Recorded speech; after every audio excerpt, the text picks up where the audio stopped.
வலதுகை விரலால் ஓங்கி அடிப்போம், வாக்களிப்பீர் இரட்டை இலக்கியம்.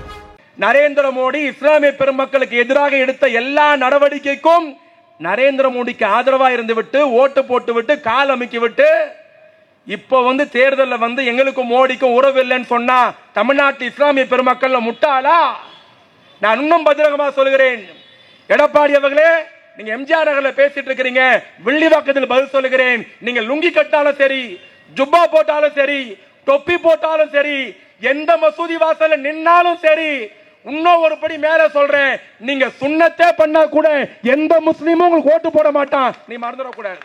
கரகாட்டக்காரன் படம் தெரியுமா? பாத்திருக்கீங்களா இல்லையா? பாத்திருக்கோம், ஞாபகம் வந்துடும். அதுல சிகப்பு கலர் காரை செந்திலம் கவுண்டர் பண்ணி தள்ளின்னு வருவாங்க. அப்போ இந்த காரை வித்து தொலைய கூடாதுன்னு ராமராஜன் கேட்பார். என்ன தம்பி இப்படி சொல்லிட்டீங்க, இந்த காரை யார் யார் வச்சிருந்தா தெரியுமான்னு ஒரு பட்டியல் போடுவார். அப்ப கவுண்டர் செந்தில் கேட்பார், அண்ணே இந்த காரை வச்சிட்டு இருந்த சொப்பன சுந்தரி இப்ப யார் வச்சுன்னுக்கிறான்ட்டு. கவுண்டர் மணி கோவம் பலால் விடுவார், இதான் என் வேலையான்ட்டு. அந்த மாதிரி இப்ப அதிமுக யார் வச்சுன்னுக்கிறான்னு அதிமுக தொண்டனுக்கே தெரியாது. ஒரு இலை தினகரன் கிட்டக்குது, ஒரு இலை ஓபிஎஸ் கிட்டக்குது, பன்னீர் காம மட்டும் பூச்சி நிக்கிறாரு. அவர் வந்தார், இப்படின்னாரு. மேல எடப்பாடி இருந்தாலும் ஓபிஎஸ் இருந்தார், மோடி வந்தார். அவர் பேசுன அப்படியே பேசுற, யூடியூப்ல செக் பண்ணிக்கங்க. பாயோ बहनों, मेरे प्यारे मित्रों, भाजपा सरकार बनाएगी, गरीब का बेटा आऊंगा, एक एक सिलेंडर 300 रुपए को देऊंगा. எடப்பாடிக்கு ஒன்னே பொருளை கை தட்டினார். பா நம்ம பேசலாம் பண்ணிட்டு நமக்கு புரிஞ்சுதா? புரியாத வரைக்கும் நல்லது. புரிஞ்சா நம்மளும் பானிபூரி தான் வைக்கணும். நம்ம 7 மணி ஆனா சன் டிவில சீரியல் பார்ப்போம், கயல் நாடகம். கயல் தானே பேரு? சும்மா சொன்னீங்க பாருங்க. கயல் பாக்குறோம்ல, கை தூக்குங்க. அங்க பாரு, அக்கால உடனே தூக்கிச்சு பாருங்க. அந்த கயல் நாடகத்துல கயலுக்கு கல்யாணம் ஆகக்கூடாதுன்னு பெரியப்பா ஒருத்தன் எல்லா சதியும் பண்ணுவான். கரெக்டாக்கா? அந்த பெரியப்பா தான் எடப்பாடி பழனிசாமி. நீங்க உடனே திருப்பி கேட்கலாம், அப்ப கையில கொலை பண்ண பார்த்த டாக்டர் யாருப்பான்ட்டு. அவர் தான் நரேந்திர மோடி. எப்படி அந்த சீரியலுக்கு அந்த 2 பேர் தேவையில்லையோ, நாட்டுக்கு இந்த 2 பேரும் தேவையில்லை என்று சொல்வதற்காகத்தான் இந்த கூட்டம்.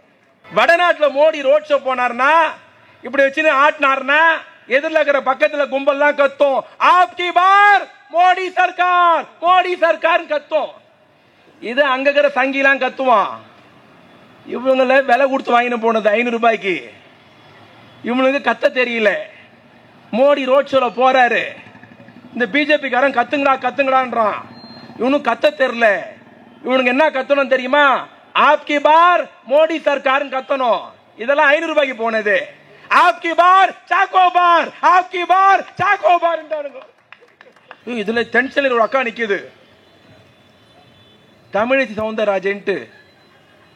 அது எல்லா இடத்துல போய் எட்ல அதுக்கு தாமரை மலர்ந்தே தீரும். தாமரை மலர் எங்க மலர்றது? இன்னைக்கு சொல்றேன், எழுதி வச்சுக்கோ. அமித்ஷா தலையிலே மயிர் முளைத்தாலும் முளைக்குமே தவிர தமிழ்நாட்டில் தாமரை மலராது என்பதை நீ மறந்துடக்கூடாது. 10 வருஷம் மோடி பிரதமராக இருந்து விட்டு தமிழ்நாட்டுக்கு பிரச்சாரம் செய்கிறார். என்ன சொன்னார் தெரியுமா? அடுத்த தேர்தலில் நான் திமுகவை இல்லாமல் செய்வேன். இத சொல்றதுக்கா டெல்லியில இருந்து வந்த? அசிங்கமா இல்ல? அவமானமா இல்ல? இன்னொன்னு ஓப்பனா சொல்றேன், உன்ன மாதிரி 10 பேரை பார்த்துட்டோம். ஒரு மோடி அல்ல, உங்க ஒப்பனே வந்தாலும் திமுகவை தொட்டு கூட பார்க்க முடியாது. நீ மறந்துடக்கூடாது. தொடர்ந்து இந்த தொகுதியிலே வெற்றி முகாமில் இருக்கிற இன்றைய தினம் 3 கருத்து கணிப்பு வெளியிட்டிருக்கிறார்கள். அந்த 3 கருத்து கணிப்பும் மத்திய சென்னை தொகுதி 51% வாக்குகளை பெற்று திமுக வேட்பாளர் அமோக வெற்றி பெறுவார் என்ற செய்தியை இன்றைய காலை பத்திரிகையாக இருந்தாலும் மாலை பத்திரிகை செய்தி வந்து கொண்டிருக்கிறது. உங்கள் வீட்டு பிள்ளை ஒன்றிய அமைச்சராக பணியாற்றியவர், தொலைத்தொடர்பு துறையை நவீனமாக்கியவர், 1 ரூபாய்க்கு பேச வைத்தவர், இன்கமிங் காலை ஃப்ரீயாக்கியவர், இன்று தமிழ்நாட்டில் மூல முடக்கில் எல்லார் கையிலும் செல்போன் இருக்கிறது என்று சொன்னால் அதுக்கு வித்திட்டவர் அண்ணன் தயாநிதி மாறன் என்று சொல்லக்கூடிய அளவிற்கு மிக சிறப்பான முறையில் பணியாற்றிய அண்ணன் தயாநிதி மாறன் அவர்கள் மீண்டும் உங்களிடத்திலே இந்த தொகுதியில் உதயசூரனுக்கு வாக்கு கேட்டு நிற்கிறார். உள்ளபடியே இந்த தயாநிதி மாறனுக்கு நான் பேசுவது இது 4வது 5வது கூட்டம். இது கௌதமனுக்காக சொல்றேன். எல்லா கூட்டத்திலும் எழுச்சி போகிற. நேத்து பேசுற துறைமுகம் கூட்டமாக இருந்தாலும், அதுக்கு முன்னாடி பேசின ஆயிரம் விளக்கு கூட்டமாக இருந்தாலும், எல்லா கூட்டத்திலும் எழுச்சி. இந்த கூட்டம் யாருக்கு ஓட்டு போடணும் என்பதை விட யாருக்கு ஓட்டு போடக்கூடாது என்று சொல்வதற்காகத்தான் இந்த தேர்தல் பிரச்சார கூட்டம். குறிப்பா எனக்கு அப்புறம் நாஞ்சில் சம்பத் பேச இருக்கிறார், உங்க எம்எல்ஏ பேச இருக்காங்க. நிறைய சர்வதேச அரசியல், இந்திய அரசியல் பேசுவாங்க. நான் ரொம்ப சாதாரணமா கேஷுவலா அன்றாடம் பார்த்ததை கேட்டதை அனுபவித்துக் கொண்டிருப்பதை கேஷுவலா உங்ககிட்ட சொல்லிட்டு போலான்னு நினைக்கிறேன். யாருக்கு ஓட்டு போடணும், யாருக்கு போடக்கூடாது. இங்க எவ்வளவு ஆண்கள் வந்திருக்கிறீங்களோ அதுக்கு ஈடா பெண்களும் வந்திருக்கிறீங்க. யாருக்கு போடணும், யாருக்கு போடக்கூடாது, இதுதான் கேள்வி. நம்ம 7 மணி ஆனா சன் டிவில சீரியல் பார்ப்போம், கயல் நாடகம். கயல் தானே பேரு, சும்மா சொன்னீங்க பாருங்க. கயல் பார்க்கறலாம் கை தூக்குங்க. அங்க பாரு, அக்கால உடனே தூக்கிச்சு பாருங்க. அந்த கயல் நாடகத்துல கயலுக்கு கல்யாணம் ஆகக்கூடாதுன்னு பெரியப்பா ஒருத்தன் எல்லா சதியும் பண்ணுவான். கரெக்டாக்கா? அந்த பெரியப்பா தான் எடப்பாடி பழனிசாமி.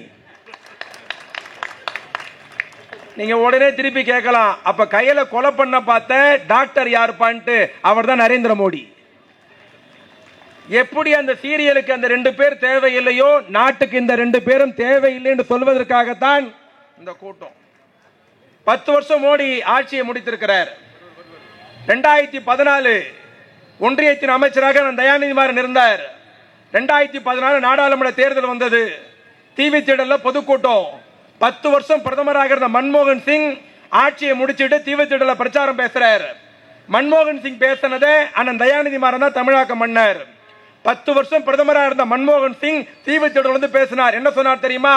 10 வருஷம் என்ன பிரதமராக வச்சிருந்தீங்க, என் அணிக்கு ஓட்டு போட்டீங்க, தமிழ்நாட்டு மக்கள் ஆதரவு கொடுத்தீங்க.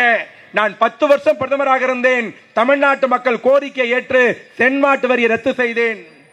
10 வருஷம் பிரதமராக இருந்தேன். பாடியில் மேம்பாலம் கட்டினேன், கோயம்பேட்டில் கட்டினேன், ரெட் ஹில்ஸ்ல கட்டினேன், கத்திப்பாரா பிரிட்ஜ் கட்டினேன், மீனம்பாக்கத்தில் கட்டினேன். எனக்கு ஓட்டு போடுங்க. 10 வருஷம் பிரதமர் ஆதரவு கொடுத்தீங்க. தமிழ்நாட்டுக்கு மெட்ரோ ரயில் திட்டம் தந்தேன். 10 வருஷம் பிரதமராக ஆதரவு தந்தீங்க. திருவாரூர்ல மத்திய பல்கலைக்கழகம், திருச்சியில மத்திய பல்கலைக்கழகம் கொண்டு வந்து தந்தேன். 10 வருஷம் பிரதமர் ஆக்குனீங்க. ரயில்வே கோட்டம் சேலத்திலே உருவாக்கி தந்தேன். எனக்கு ஓட்டு போடுங்க. எனக்கு 10 வருஷம் ஓட்டு போட்டீங்க. தமிழ்நாட்டில் ஏறத்தாழ 1500 கிலோமீட்டர் இரட்டை வழி ரயில் பாதை ஏற்படுத்தி தந்தேன். எனக்கு ஓட்டு போடுங்க. 10 வருஷம் பிரதமராக எனக்கு ஆதரவு தந்தீங்க. தனியார் பள்ளிக்கூடத்தில் ஏழை குழந்தைகள் படிப்பதற்கு 25% கட்டாய இடஒதுக்கீடு பெற்று தந்தேன். எனக்கு ஓட்டு போடுங்க. இதுக்கெல்லாம் உச்சகணமா மன்மோகன் சிங் சொன்னார், என்ன 10 வருஷம் பிரதமர் ஆக்குனீங்க. 2500 கோடியில் சேது கால்வாய் திட்டத்தை கலைஞரின் கோரிக்கை ஏற்று நிறைவேற்றி தந்தேன். மன்மோகன் சிங் சொன்னார், 10 வருஷம் எனக்கு ஆதரவு கொடுத்தீங்க. உங்கள் தாய்மொழியான தமிழ் மொழியை நான் பிரதமராக இருந்த பொழுது செம்மொழி ஆக்கியவன் இந்த மன்மோகன் சிங். எனக்கு ஓட்டு போடுங்க. ஒரு பிரதமர் 10 வருஷம் ஆட்சியை முடிச்சிட்டு 2014 ஓட்டு கேட்கிற பொழுது தமிழ்நாட்டில் வந்து நான் இதையெல்லாம் தமிழ்நாட்டுக்கு செய்திருக்கிறேன், எனக்கு ஆதரவு கொடுங்க. அவர் பிரதமரா? 2014 துவங்கி 2024 10 வருஷம் ஆட்சியை முடிச்சிட்டு ஒன்றியத்துடைய தலைமை பிரதமர் மோடி வந்து பேசுறாரு. என்ன பேசியிருக்கணும்? மன்மோகன் சிங் சொன்ன மாதிரி நான் 10 வருஷம் தமிழ்நாட்டுக்கு இதெல்லாம் செய்தேன்னு மோடி பேசியிருந்தா மோடியை பாராட்டி இருக்கலாம். மோடி 10 வருஷத்துல தமிழ்நாட்டுக்கு ஏதாவது அவர் செய்ததை சொன்னாரா? எதையாவது சாதனையை சொன்னாரா? எதையாவது சலுகையை சொன்னாரா? 10 வருஷம் மோடி பிரதமராக இருந்து விட்டு தமிழ்நாட்டுக்கு வந்து பிரச்சாரம் செய்கிறார். என்ன சொன்னார் தெரியுமா? அடுத்த தேர்தலில் நான் திமுகவை இல்லாமல் செய்வேன். இத சொல்றதுக்கா டெல்லியில இருந்து வந்த? அசிங்கமா இல்ல? அவமானமா இல்ல? 10 வருஷம் நான் பிரதமராக இருந்தேன், இதையெல்லாம் செய்தேன், இதையெல்லாம் கொடுத்தேன், இதையெல்லாம் நிறைவேற்றினேன்னு சொன்ன மன்மோகன் சிங் எங்கே? 10 வருஷம் பிரதமராக இருந்து தமிழ்நாட்டுக்கு வந்து திமுக ஒழிப்பேன்னு சொல்றியே, வெக்கமா? இன்னொன்னு ஓப்பனா சொல்றேன், உன்ன மாதிரி 10 பேரை பார்த்துட்டோம். ஒரு மோடி அல்ல, உங்க ஒப்பனே வந்தாலும் திமுகவை தொட்டு கூட பார்க்க முடியாது. நீ மறந்துடக்கூடாது. நீ திமுக ஒழிப்பீங்களா? இதுல ஒரு கொடுமை கேளுங்க. இது வரைக்கும் 7 முறை மோடி தமிழ்நாட்டுக்கு வந்துட்டார். 4 நாளைக்கு முன்னாடி பாண்டி பஜார்ல ரோட் ஷோ மோடிக்கு இவனுக்கு ஏதோ ஏற்பாடு பண்ணிட்டானுங்க. பாண்டி பஜார் பனங்கல் பார்க்ல இருந்து தேனாம்பேட்டை அண்ணா அறிவாலயம் வரைக்கும் ரோட் ஷோ. கூட்டம் சேர்க்க முடியல. என்ன பண்ணிருக்கானுங்க, இவனுக்கு ஆளுக்கு 500 ரூபாய் கொடுத்து கூட்டத்தை சேர்த்துட்டானுங்க. இங்கதான் கொடுமையே நடந்தது. வடநாட்டில் மோடி ரோட் ஷோ போனார்னா இப்படி வச்சு ஆட்டினார்னா எதிரில் இருக்கிற பக்கத்துல கும்பல்லாம் கத்தும், ஆப்கி பார் மோடி சர்க்கார், மோடி சர்க்கார் கத்தும். இது அங்க இருக்கிற சங்கிலாம் கத்துவான். இவங்கள விலை கொடுத்து வாங்கின போனது 500 ரூபாய்க்கு. இவனுக்கு கத்த தெரியல. மோடி ரோட் ஷோல போறாரு, இந்த பிஜேபி காரன் கத்துங்கடா கத்துங்கடான்றான். இவனுக்கு கத்த தெரியல. இவனுக்கு என்ன கத்தணும் தெரியுமா, ஆப்கி பார் மோடி சர்க்கார் கத்தணும். இதெல்லாம் 500 ரூபாய்க்கு போனது. ஆப்கி பார் சாக்கோ பார், ஆப்கி பார் சாக்கோ பார். அந்த டென்ஷன் ஆயிட்டான். என்னடா இவனுக்கு சாக்கோ பார் லான்றானுங்க. சொல்ல வேண்டிய வார்த்தை ஆப்கி பார் மோடி சர்க்கார்னு சொல்லணும். சென்னையில எல்லாம் இதுல டென்ஷன்ல ஒரு அக்கா நிக்குது, தமிழிசை சவுந்தரராஜன். அது எல்லா இடத்துல போய் எட்ல அதுக்கு தாமரை மலர்ந்தே தீரும்.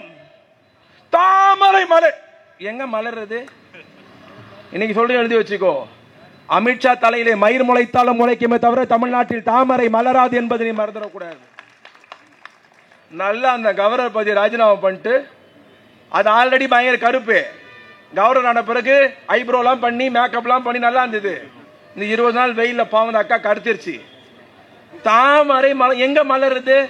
இவனை ஆப்கி பார் மோடி சர்க்கார் சொல்ல சொன்னா சாக்கோ பாருன்றான். இது தாமரை மலர்தான். எங்கடா மலருது?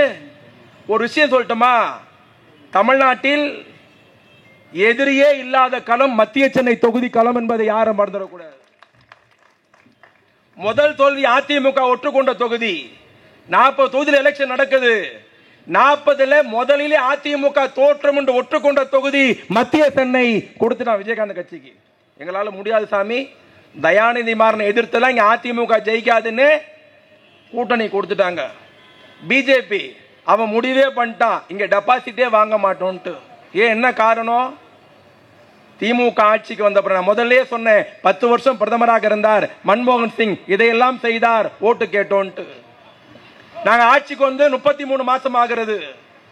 இதே 2021 மார்ச் திங்களில் வில்லிவாக்கம் பேருந்து நிலையத்தில் அண்ணன் வெற்றியை நிக்க வைத்துக் கொண்டு தமிழ்நாட்டு முதலமைச்சர் கழக தலைவர் பேசினார், உதயசூரன் ஓட்டு போடுங்கள், வெற்றி பெற செய்யுங்கள், என்னை முதலமைச்சர் ஆக்குங்கள், நான் கோட்டைக்கு போனால் 502 வாக்குறுதியை கொடுத்திருக்கிறேன், நிறைவேற்றுவேன். 2021 வில்லிவாக்கம் பேருந்து நிலையத்திலே முதலமைச்சர் ஓட்டு கேட்கிற போது அவர் சொன்னது 502 வாக்குறுதி தந்திருக்கிறேன், நிறைவேற்றுவேன். அண்ணன் வெற்றியை வெற்றி பெற செய்தீர்கள். அண்ணன் தளபதி முதலமைச்சரானார். பெருமையோடு சொல்லுகிறோம், நாங்கள் கோட்டையை போய் 34 மாதம், இன்னும் 26 மாத ஆட்சி பாக்கி இருக்கிறது. அடுத்த சட்டமன்ற தேர்தலை சந்திக்க இன்னும் 2 ஆண்டு காலம் இருக்கிறது. ஆனால் கோட்டைக்கு போன 30 மாதத்தில் 502 வாக்குறுதிகள் 400 வாக்குறுதி நிறைவேற்றிய இந்தியாவின் ஒரே முதலமைச்சர் தமிழ்நாட்டு முதலமைச்சர். டென்ஷனில் எடப்பாடி பேசுகிறார். நான் வர சொல்ல பார்த்துட்டு வந்தேன், பொதுக்கூட்டத்தில் எடப்பாடி பேசுற எடப்பாடி என்ன கேட்கிறார் தெரியுமா? 2021 தேர்தல் வந்தது, ஸ்டாலின் தான் வராரு, விடியல் தான் தரப்போறாரு பாட்டு போட்டாங்களே, ஸ்டாலின் வந்தார், விடியல் தந்தாரா? எடப்பாடி கேட்டிருக்கிறார். திமுக சொன்னதை செய்திருக்கிறதா? கொடுத்த வாக்குறுதி நிறைவேற்றியதா? யார் கேட்கிறது? எடப்பாடி பழனிசாமி. இதை விட கொடுமை தெரியுமா? இன்னொரு ஆகாச பூர்வ எடப்பாடி பேசியிருக்கிறார். என்ன பேசுகிறார்னா, நான் பிஜேபியோடு கூட்டணி முடித்துக் கொண்டேன், எனக்கும் மோடிக்கும் உறவில்லை, எனக்கும் அமித்ஷாக்கும் உறவில்லை, பாஜகக்கும் அதிமுக உறவில்லை, ஆகவே தமிழ்நாட்டு இஸ்லாமிய பெருமக்கள் கிறிஸ்தவ பெருமக்கள் அதிமுக ஓட்டு போட வேணும். எப்படி போடுவா? தமிழ்நாட்டு முஸ்லிம் காதுல பூ சுத்தி இருக்கிறானா? இஸ்லாமிய பெருமக்களுக்கு எதிராக என்ஆர்சி சட்டம் கொண்டு வந்த பொழுது அந்த சட்டத்தை மோடியோடு சேர்த்து ஆதரித்தது யார்?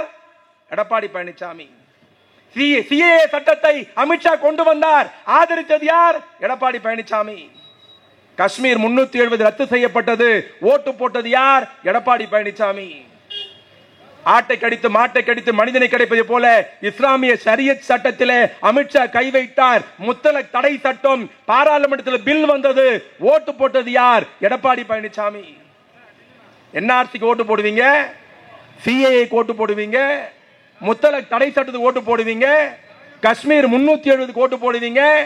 நரேந்திர மோடி இஸ்லாமிய பெருமக்களுக்கு எதிராக எடுத்த எல்லா நடவடிக்கைக்கும் நரேந்திர மோடிக்கு ஆதரவா இருந்து விட்டு ஓட்டு போட்டு விட்டு கால் அமைக்கி விட்டு இப்ப தேர்தலில் எங்களுக்கும் மோடிக்கும் உறவு இல்லைன்னு சொன்னா தமிழ்நாட்டு இஸ்லாமிய பெருமக்கள் முட்டாளா? நான் இன்னும் பத்திரகமா சொல்கிறேன், எடப்பாடி அவர்களே, நீங்க எம்ஜிஆர் நகர்ல பேசிட்டு இருக்கிறீங்க, வில்லிவாக்கத்தில் பதில் சொல்லுகிறேன். நீங்க லுங்கி கட்டாலும் சரி, ஜுப்பா போட்டாலும் சரி, தொப்பி போட்டாலும் சரி, எந்த மசூதி வாசல்ல நின்னாலும் சரி, இன்னும் ஒரு படி மேல சொல்றேன், நீங்க சுண்ணத்தே பண்ணா கூட எந்த முஸ்லீமும் உங்களுக்கு ஓட்டு போட மாட்டான். நீ மறந்துடக்கூடாது. யாரை ஏமாத்துறீங்க? தலையில மண்ணள்ளி போட்டது நீங்க, முதுகுல குத்துனது நீங்க, இஸ்லாமிய பெருமக்களை அடித்து விரட்டினது நீங்க, லட்டி சார்ஜ் பண்ணது நீங்க, என்ஆர்சியால் எந்த முஸ்லீமுக்கு பாதிப்புன்னு நெக்கலா பேசுனது நீங்க. மறந்து போச்சா? இன்னைக்கு முஸ்லீம் ஓட்டு வேணுமா? எழுதி வைத்துக் கொள்ளுங்கள். தமிழ்நாட்டில் 80 லட்சம் முஸ்லீம் இருக்கிறான். 80 லட்சம் முஸ்லீமும் அவள் ஏற்றுக்கொண்ட ஒரே தலைவன் திராவிட மாடல் தலைவன் அண்ணன் தளபதி மு.க. ஸ்டாலின். அதிமுக கூடாரம் கலகலத்து போயிருக்கிறது. அதுலயும் பாத்தீங்கன்னா இப்ப அதிமுக 3 உடைஞ்சிருக்கு. ஒரு பக்கம் ஓபிஎஸ் பிஜேபி கூட சென்டர், ஒரு பக்கம் தினகரன். அதிமுக யார் கட்டுப்பாட்டில் இருக்குன்னே தெரியாது. இன்னும் உங்களுக்கு புரியுற மாதிரி சொல்லணும்னா கரகாட்டக்காரன் படம் தெரியுமா? பார்த்திருக்கீங்களா? பார்த்திருக்கீங்களா இல்லையா? பார்த்திருக்கோம், ஞாபகம் வந்துடும். அதுல சிகப்பு கலர் காரை செந்திலும் கவுண்டர் பண்ணி தள்ளின்னு வருவாங்க. அப்போ இந்த காரை வித்து தொலைய கூடாதுன்னு ராமராஜன் கேட்பார். என்ன தம்பி இப்படி சொல்லிட்டீங்க, இந்த காரை யார் யார் வச்சிருந்தா தெரியுமான்னு ஒரு பட்டியல் போடுவார். அப்ப கவுண்டர் செந்தில் கேட்பார், அண்ணே இந்த காரை வச்சிட்டு இருந்த சொப்பன சுந்தரி இப்ப யார் வச்சுன்னுக்கிறான்ட்டு. கவுண்டர் மணி கோவம் பலால் விடுவார், இதான் என் வேலையான்ட்டு. அந்த மாதிரி இப்ப அதிமுக யார் வச்சுன்னுக்கிறான்னு அதிமுக தொண்டனுக்கே தெரியாது. ஒரு இலை தினகரன் கிட்டக்குது, ஒரு இலை ஓபிஎஸ் கிட்டக்குது, பன்னீர் காம மட்டும் பூச்சி நிக்கிறாரு. அது ஒட்டுமா ஒட்டாதாலாம் தெரியாது. டேய் என்ன வீரவசனம் பேசுனீங்கடா, ஒன்னு எழுதி வச்சுக்கோ. திமுகவை அழிப்பேன்னு சொன்னவன்னு அழிஞ்சு போயிருக்கிறான், கலைஞரை அழிப்பேன்னு சொன்னவன்னு அழிஞ்சு போயிருக்கிறான்.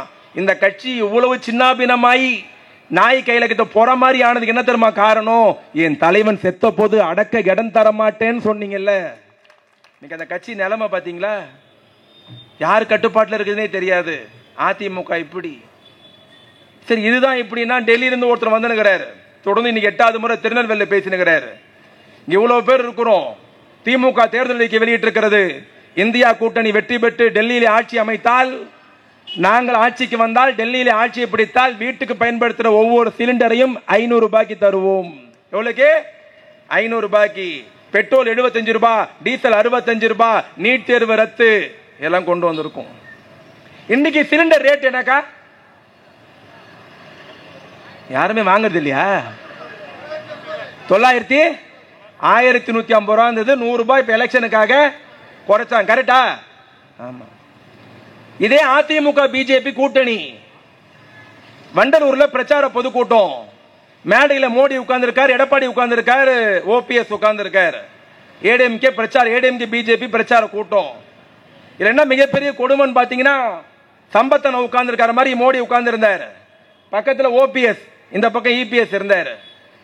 இதுல மிகப்பெரிய கொடுமை என்னன்னா, நரேந்திர மோடியும் எடப்பாடி பழனிசாமி ரொம்ப நேரம் சிரிச்சு சிரிச்சு பேசுறாங்க.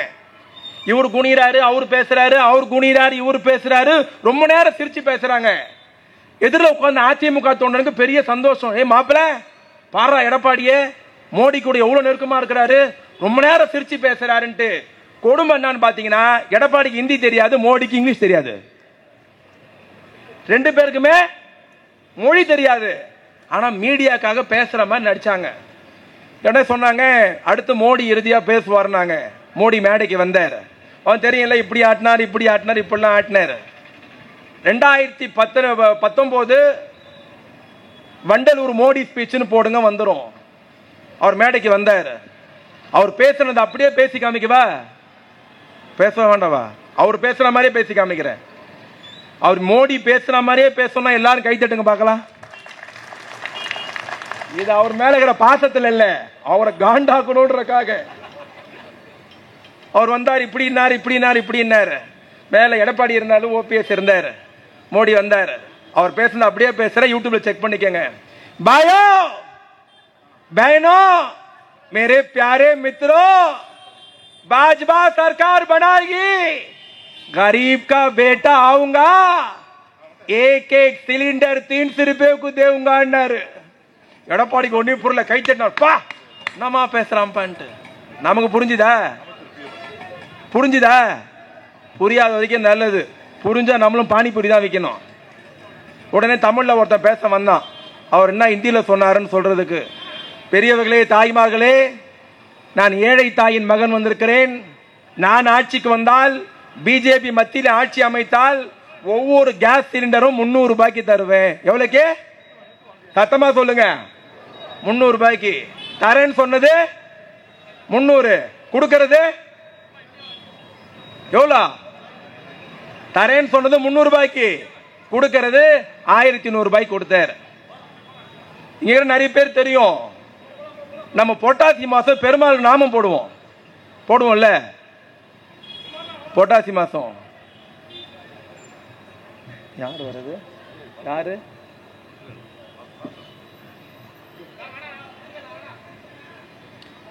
இந்த புரட்டாசி மாசம் நாமம் போடுவோம் போட மாசம். புரட்டாசி மாசம் பெருமாள் கும்பிடுறதுக்கு அந்த நாமம் போடுறது நம்ம குழந்தை குட்டி நல்லா இருக்கணும்ன்றக்காக புரட்டாசி மாசம் சனிக்கிழமை நாமம் போடுவோம். அப்பெல்லாம் நாங்க சின்ன வயசுல சொல்ல புரட்டாசிக்கு நாமம் போட்டா கொஞ்சம் சின்ன பசங்கள சொம்பு கொடுத்து அவன் ஊடா போய் கோவிந்தா கோவிந்தாலாம் கத்துவான். இப்பெல்லாம் யாரும் கத்துறது இல்லை, எல்லாம் கூச்சப்படுதுங்க. நாமத்துக்கு எத்தனை கோடுக்கா? 3 கோடு. அந்த நாமம் போறது பெருமாள்கிட்ட நம்ம நல்லா இருக்கணும்ட்டு. இதே நம்மளை எவனா ஏமாத்திட்டானா நம்ம பாஷையில சொல்லுவோம், மச்சான் நமக்கு நாமம் போட்டான்டான்ட்டு. நாமத்துக்கு 3 கோடு, நடுவில் ஒரு கோடு என்ன கலரு? சிகப்பு.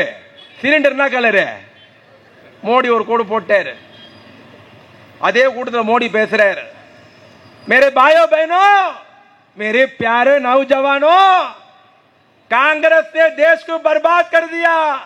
भाजपा आओगी, मैं दिल्ली में सत्ता में आऊंगा, पेट्रोल डीजल 40 रुपए को देऊंगा. எவ்வளவுக்கு? பெட்ரோல் விலைக்கு 40 ரூபாய்க்கு. எவ்வளவுக்கு தரேன்னாரு? 40 ரூபாய். கொடுக்கறது 100 ரூபாய். தரேன்னு சொன்னது 40, கொடுக்கறது 108 ரூபாய், 109 ரூபாய் வந்துச்சு. நாமத்துக்கு 2வது கோடு போட்டாச்சு. இப்ப 3வது கோடு தான் கொடுமையான கோடு. கேட்கிறவன் கேனையன் தெரிஞ்சா கேஆர் விஜய் அக்கௌண்ட் இல்ல கேடிவி தெரியுதுன்னு வந்தால். இதே 2016, 17 நினைக்கிறேன். நாங்க இங்க இருக்கிற எல்லா நிர்வாகியும் தஞ்சாவூர் பை எலெக்ஷன்ல இருக்கிறோம். அப்ப டிவியில் 5 மணிக்கு ஒரு நியூஸ் வருது. என்னன்னா, இரவு 8 மணிக்கு மோடி டிவியில பேசுறார், எல்லாம் பாருங்கன்ட்டு. எங்களுக்கு அதிர்ச்சி. இவர் மைக்கில் தானே பேசுவார், ஏன் டிவியில பேசுறாருன்ட்டு. ஏதோ நாட்டில் பெரிய விபத்து நடக்க போதுன்னு தெரியும். எல்லாரும் 8 மணிக்கு டிவி பார்த்தோம். கரெக்டா 8 மணி ஆச்சு. டிவி சேனல்ல மோடி வந்தார். ரொம்ப சோகமா இருந்தார். அந்த வெள்ளை கலர் தாடி, சோகமா, எல்லாம் மறந்துருக்க மாட்டீங்க, ரொம்ப சோகமா இருந்தார். அப்படியே மக்களை பார்க்க வந்தார். இந்த கரகாட்டக்கார படத்துல கவுண்ட் பண்ணி செந்தில பார்த்து சொல்லுவார், நீ எப்பப்போ எப்படி எப்படி டைப்பா முழிப்பே எனக்கு தெரியும்டான்ட்டு. அது மாதிரி சோகமா வந்தார். டிமானிட்டேஷன் நவம்பர் 8, 2017 போடுங்க. சோகமா வந்தவர் சொன்னார். அவர் சொல்றது அப்படியே சொல்றேன். भाइयों बहनों, मेरे प्यारे मित्रों, देश बचाऊंगा, आतंकवाद खत्म करूंगा, काला धंधा बाहर लेकर आऊंगा, 500,000 नहीं चलेंगे. मैरापो चिन्नो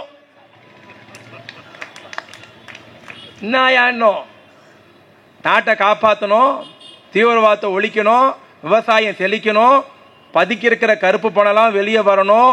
ஆகவே இன்னைக்கு நைட்டு 12 மணிலேருந்து 500,000 செல்லாதுன்னாரு. சொன்னாரா இல்லையா?